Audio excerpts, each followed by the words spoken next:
Ce matin, on parlait du lien entre le discernement et le jugement. C'est une question qui est importante, qui mérite d'être bien clarifiée.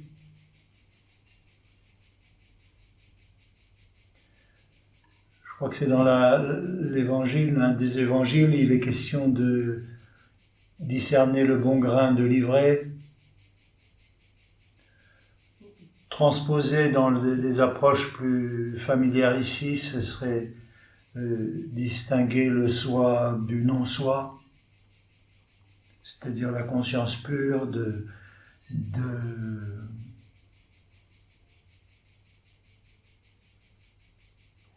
des expansions qui s'y ajoutent. Donc le discernement va permettre de voir, de reconnaître les choses. Quand on est pris par exemple par une réaction ou une illusion construite par notre mental, il y a une capacité à voir, à reconnaître. Cette vision, cette reconnaissance se fait, ce n'est pas quelque chose d'intellectuel, c'est direct. Ah ben oui.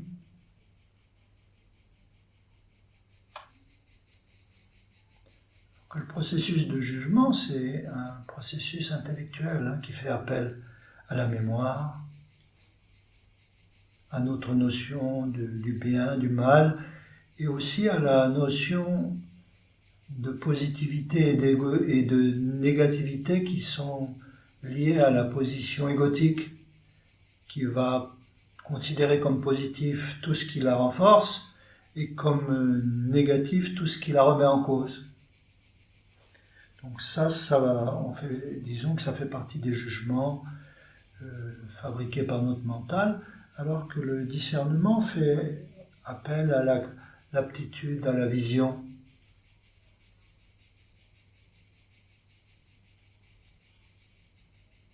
La vision silencieuse, qui est naturellement silencieuse.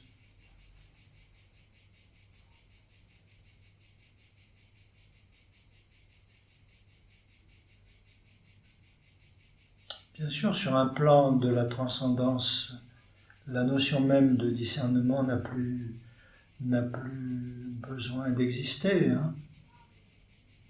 Pour la présence elle-même, il n'y a rien à discerner. La présence, elle est absolue.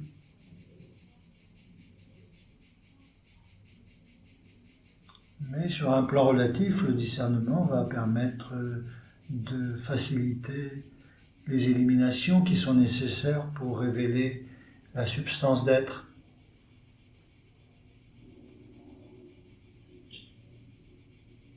Le résidu d'être inamovible.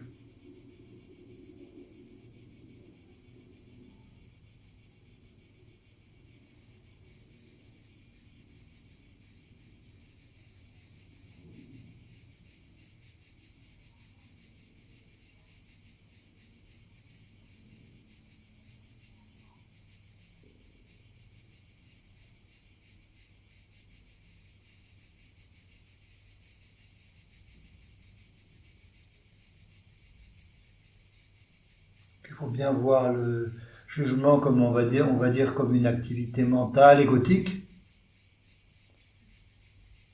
ce qui n'est pas le cas du discernement, bien qu'un effort de discernement, on peut dire, c'est une surimposition égotique, c'est un mouvement égotique, dès qu'il y a un effort pour discerner ou un désir de discerner, donc il y a une interférence psychologique.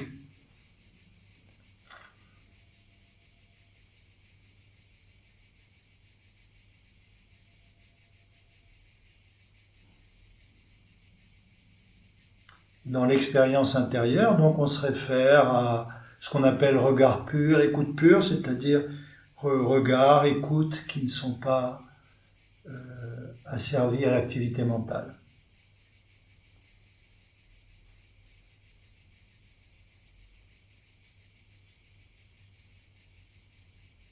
En d'autres termes, qui brillent de leur propre lumière. et qui ne dépendent de rien d'autre que d'eux-mêmes.